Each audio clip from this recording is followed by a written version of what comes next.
ਅਗਲੀ ਖਬਰ ਦੇ ਵੱਲ ਵਧੀਏ ਸ਼ਰਮਾ ਜੀ ਤੇ ਗੱਲ ਕਰੀਏ ਚੰਡੀਗੜ੍ਹ ਯੂਨੀਵਰਸਿਟੀ ਦੇ ਵਿੱਚ ਜੋ ਘਟਨਾ ਘਟੀ ਸ਼ਰਮਸਾਰ ਹੈ। ਉਹ ਲੋਕ ਵੀ ਉਹਨਾਂ ਨੂੰ ਵੀ ਸ਼ਰਮ ਦਾ ਘੱਟ ਹੈ ਜਿਹੜੇ ਵੀਡੀਓ ਦੀ ਚਰਚਾ ਵੀਡੀਓ ਮੰਗ ਰਹੇ ਨੇ ਇੱਕ ਦੂਜੇ ਤੋਂ ਸੋਸ਼ਲ ਮੀਡੀਆ ਤੇ। ਉਹਨਾਂ ਲੋਕਾਂ ਨੂੰ ਵੀ ਸ਼ਰਮ ਦਾ ਘੱਟ ਹੈ ਜਿਹੜੇ ਉੱਥੇ ਜਾ ਕੇ ਬੈਠੇ ਤਾਂ ਉਹ ਕਮਿਸ਼ਨ ਦੀ ਚੇਅਰ ਤੇ ਨੇ, ਪਰ ਉੱਥੇ ਜਾ ਕੇ ਜਿਵੇਂ ਉਹਨਾਂ ਕੋਲੇ ਕੋਈ SIT ਹੁੰਦੀ ਹੈ, ਜਿਵੇਂ ਉਹਨਾਂ ਨੇ ਕੁਛ ਹੀ ਘੰਟਿਆਂ ਦੇ ਵਿੱਚ ਜਾਂਚ ਕਰਕੇ ਤੇ ਉੱਥੇ ਜਾ ਕੇ ਬਸ਼ਰਮਾ ਵਾਂਗੂ ਯੂਨੀਵਰਸਿਟੀ ਵਾਲਿਆਂ ਨੂੰ ਡਿਫੈਂਡ ਕਰਨ ਲੱਗ ਪਏ। ਉਹਨਾਂ ਪੁਲਿਸ ਮੁਲਾਜ਼ਮਾਂ ਨੂੰ ਵੀ ਸ਼ਰਮ ਦੀ ਘਾਟ ਹੈ ਜਿਹੜੇ ਉਹਨਾਂ ਦੇ ਹੋ ਕੇ ਤੇ ਕੁੜੀਆਂ ਤੇ ਮੁੰਡਿਆਂ ਤੇ ਸਾਡੀਆਂ ਧੀਆਂ ਭੈਣਾਂ ਤੇ ਲਾਠੀਆਂ ਚਲਾਉਂਦੇ ਰਹੇ।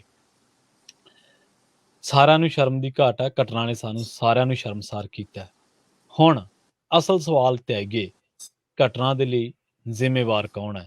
ਜਿਨ੍ਹਾਂ ਕਰਕੇ ਘਟਨਾ ਘਟੀ, ਜਿਨ੍ਹਾਂ ਨੂੰ ਫੀਸਾਂ ਭਰੀਆਂ, ਜਿਨ੍ਹਾਂ ਨੂੰ ਕੁੜੀਆਂ ਦੀ ਸੁਰੱਖਿਆ ਦਾ ਜਿੰਮਾ ਸੌਂਪਿਆ ਸੀ, ਜਾਂ ਜਿਨ੍ਹਾਂ ਨੇ ਆ ਕੇ ਬਾਅਦ ਦੇ ਵਿੱਚ ਡਿਫੈਂਡ ਕੀਤਾ। ਪ੍ਰਵੀਨ ਜੀ, ਇਸ ਪੂਰੇ ਘਟਨਾ ਦੇ ਵਿੱਚ ਜਿਹੜੀਆਂ ਧਿਰਾਂ ਤੋਂ ਅਸੀਂ ਉਮੀਦ ਕਰਦੇ ਸੀ ਕਿ ਇਨਸਾਫ ਦਿਵਾਉਣਗੀਆਂ, ਬੱਚੀਆਂ ਨਾਲ ਖੜਨਗੀਆਂ, ਉਹ ਸਾਰੀਆਂ ਧਿਰਾਂ ਤਾਕਤ ਨਾਲ, ਸੱਤਾ ਨਾਲ, ਪੈਸੇ ਨਾਲ, ਯੂਨੀਵਰਸਿਟੀ ਨਾਲ ਖੜੀਆਂ ਨਜ਼ਰ ਆਉਂਦੀਆਂ ਰਹੀਆਂ ਜੀ। ਅਫਸੋਸ ਹੋਇਆ ਬਹੁਤ ਵੱਡਾ। ਬਿਲਕੁਲ ਤੁਸੀਂ ਕਿ ਇੱਕ ਪਾਸੇ ਤਾਂ ਦ੍ਰਿਸ਼ ਨੂੰ ਇਸ ਪੱਖ ਤੋਂ ਸਮਝੋ ਪ੍ਰਵੀਨ ਜੀ ਕਿ ਤੁਹਾਡਾ ਜਵਾਕ ਚੰਡੀਗੜ੍ਹ ਯੂਨੀਵਰਸਿਟੀ 'ਚ ਪੜ੍ਹਦਾ, ਮੈਂ ਮਦਰਾਸ ਤੋਂ, ਮੈਂ ਰਾਜਸਥਾਨ ਤੋਂ, ਮੈਂ ਜੰਮੂ ਕਸ਼ਮੀਰ ਤੋਂ, ਮੈਂ ਹਿਮਾਚਲ ਤੋਂ ਆਪਣਾ ਜਵਾਕ ਚੰਡੀਗੜ੍ਹ ਪੜ੍ਹਨ ਭੇਜਿਆ।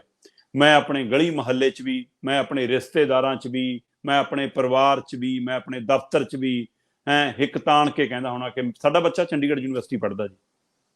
ਤੇ ਅੱਜ ਇਹ ਦੱਸਣਾ ਹੀ ਸ਼ਰਮਸਾਰ ਹੋ ਗਿਆ ਉਹਨਾਂ ਲਈ।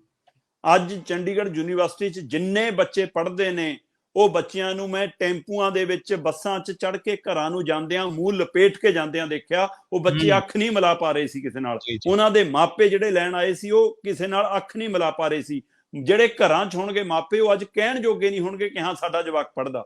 ਤੇ ਉਲਟਾ ਜਿਹੜੇ ਤੰਜ ਕਸਣ ਵਾਲੇ ਹੁੰਦੇ ਨੇ, ਉਹ ਬਿਨਾਂ ਤੰਜ ਕਸਿਆਂ ਸਿਰਫ ਇੰਨਾ ਪੁੱਛਦੇ ਹੋਣਗੇ, ਭੈਣ ਜੀ ਤੁਹਾਡਾ ਜੋ ਬੱਚਾ ਵੀ ਉੱਥੇ ਪੜ੍ਹਦਾ ਸੀ? ਅੱਛਾ, ਤੁਹਾਡੀ ਕੁੜੀ ਵੀ ਉਸੇ ਯੂਨੀਵਰਸਿਟੀ 'ਚ ਪੜ੍ਹਦੀ ਸੀ? ਬਸ ਇੰਨੀ ਲੈਨ ਮਾਪਿਆਂ ਲਈ ਮਰਨ ਵਰਗੀ ਹੋ ਜਾਂਦੀ ਆ। ਇੰਜ ਲੱਗ ਰਿਹਾ ਸੀ ਕਿ ਜਿਵੇਂ ਉਸ ਯੂਨੀਵਰਸਿਟੀ ਦੇ ਗੇਟ ਦੇ ਅੰਦਰ ਜਿਹੜਾ ਵੀ ਕਦੇ ਗਿਆ, ਅੱਜ ਤੋਂ ਪਹਿਲਾਂ ਜਿਹੜੇ ਬੱਚੇ ਡਿਗਰੀਆਂ ਲੈ ਕੇ ਚਲੇ ਗਏ, ਉਹ ਜਿਹੜੇ ਡਿਗਰੀਆਂ ਲੈਣ ਆਏ, ਉਹ ਸਾਰਿਆਂ ਦੀ ਜਿਵੇਂ ਵੀਡੀਓ ਲੀਕ ਹੋ ਗਈ ਹੋਵੇ, ਸਾਰੇ ਜਿਵੇਂ ਉਸ ਵੀਡੀਓ 'ਚ ਕਿਰਦਾਰ ਹੋਣ। ਸੋ ਇਹ ਦ੍ਰਿਸ਼ ਦੇ ਲਈ ਕੌਣ ਜ਼ਿੰਮੇਵਾਰ ਹੈ? ਸਵਾਲ ਇਹ ਹੈ, ਇਸ ਘਟਨਾ ਦੇ ਲਈ ਜ਼ਿੰਮੇਵਾਰ ਕੌਣ ਹੈ?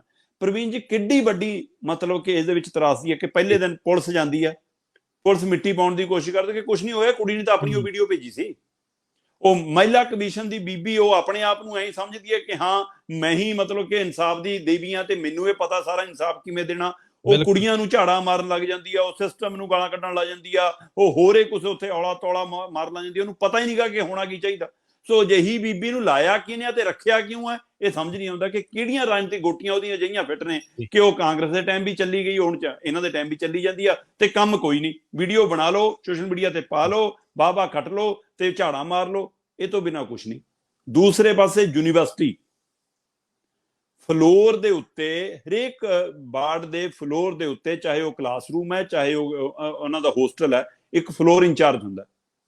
ਉਹਦਾ ਕੰਮ ਸਿਰਫ ਇਹੀ ਹੈ ਕਿ ਉਹ ਜਿੱਥੋਂ ਪੌੜੀਆਂ ਚੜ੍ਹ ਕੇ ਫਲੋਰ ਤੇ ਪਹੁੰਚ ਜਾਣ, ਉੱਥੇ ਕੁਰਸੀ ਤੇ ਬੈਠੋ ਤੇ ਆਪਣਾ ਮੋਬਾਈਲ ਦੇਖੀ ਜਾਓ, ਕੌਣ ਆ ਰਿਹਾ ਹੈ, ਕੌਣ ਜਾ ਰਿਹਾ ਹੈ, ਕੌਣ ਕੁੜੀ ਕੀ ਕਰ ਰਹੀ ਹੈ, ਕੀ ਮੁੰਡਾ ਕੀ ਕਰ ਰਿਹਾ, ਇਹ ਦੇਖਣਾ ਕੰਮੇ ਨਹੀਂ। ਆਪਣੇ ਫੋਨ 'ਚ ਬੀਜੀ ਆ ਬੀਬੀ।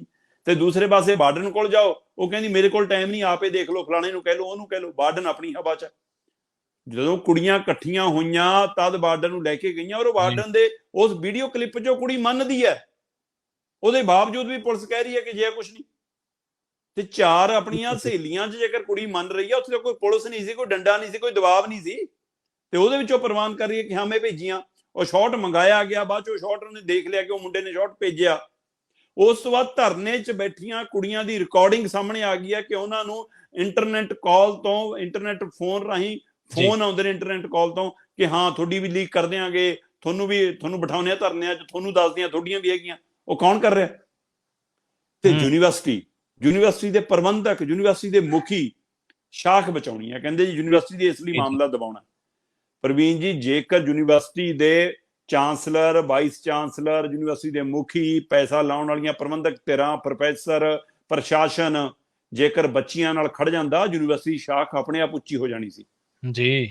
ਜੇਕਰ ਧਿਰ ਬਣ ਕੇ ਖੜ ਜਾਂਦਾ ਕਿ ਇਹ ਸਾਡੀਆਂ ਧੀਆਂ ਨੇ, ਮਾਪਿਆਂ ਨੂੰ ਆਉਣ ਦੀ ਲੋੜ ਨਹੀਂ, ਇਹਨਾਂ ਬੱਚਿਆਂ ਨਾਲ ਜੋ ਕੁਝ ਹੋਇਆ। ਜੇਕਰ ਪੁਲਿਸ ਵਾਲੇ ਇਹੀ ਮੰਨ ਕੇ ਚੱਲ ਪੈਂਦੇ ਕਿ ਸਾਡੇ ਜਵਾਕ ਵੀ ਕਿਤੇ ਪੜ੍ਹਦੇ ਨੇ ਜਾਂ ਪੜ੍ਹਨ ਜਾਂਦੇ ਨੇ ਜਾਂ ਜਾਣਗੇ, ਜੇਕਰ ਇੰਨੀ ਸਮਝ ਆ ਜਾਂਦੀ। ਔਰ ਇਸ ਲਈ ਮੈਂ ਇਸ ਯੂਨੀਵਰਸਿਟੀ ਦੇ ਵਿੱਚ, ਜਿੱਥੇ ਮੈਂ ਸਿਸਟਮ ਨੂੰ ਜ਼ਿੰਮੇਵਾਰ ਮੰਨਦਾ, ਸਾਡੀਆਂ ਖਾਮੀਆਂ ਨੂੰ, ਸਿਸਟਮ ਦੀਆਂ ਖਾਮੀਆਂ ਨੂੰ ਜ਼ਿੰਮੇਵਾਰ ਮੰਨਦਾ, ਉੱਥੇ ਮੈਂ ਫਲੋਰ ਇੰਚਾਰਜ ਤੋਂ ਲੈ ਕੇ ਵਾਰਡਨ ਤੱਕ, ਪੁਲਿਸ ਮਹਿਲਾ ਮੁਖੀ ਤੋਂ ਲੈ ਕੇ ਇਸ ਯੂਨੀਵਰਸਿਟੀ ਦੇ ਮਾਲਕ ਤੱਕ ਨੂੰ ਜ਼ਿੰਮੇਵਾਰ ਮੰਨਦਾ।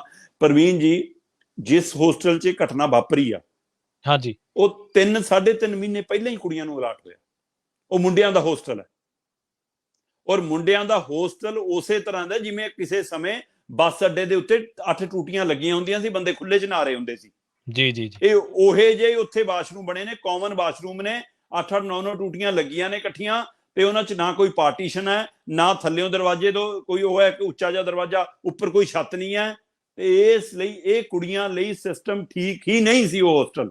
ਉਹਦੇ ਬਾਵਜੂਦ ਕੁੜੀਆਂ ਨੂੰ ਦਿੱਤਾ ਗਿਆ। ਸਿਰਫ ਪੈਸਾ ਕਮਾਉਣਾ ਮਕਸਦ ਹੈ ਯੂਨੀਵਰਸਿਟੀ ਦਾ, ਹੋਰ ਉਸ ਤੋਂ ਕੋਈ ਮਤਲਬ ਨਹੀਂ।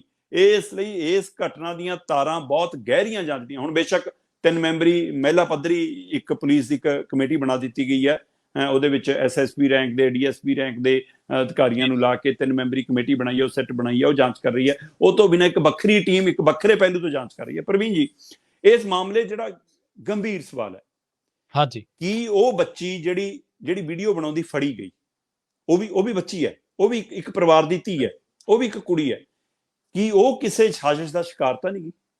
ਕਿ ਉਹਦੀ ਕੋਈ ਅਜਿਹੀ ਵੀਡੀਓ ਭਰਮਾ ਕੇ ਹਨੀ ਟਰੈਪ 'ਚ ਲੈ ਕੇ, ਉਹਦੀ ਆਪਣੀ ਵੀਡੀਓ ਤਾਂ ਨਹੀਂ ਉਹਨਾਂ ਮੁੰਡਿਆਂ ਕੋਲ?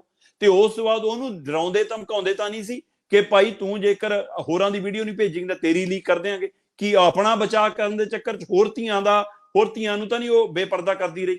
ਕਿ ਇਹ ਤਾਂ ਨਹੀਂ ਇਹ ਜਾਂਚ ਦਾ ਵਿਸ਼ਾ?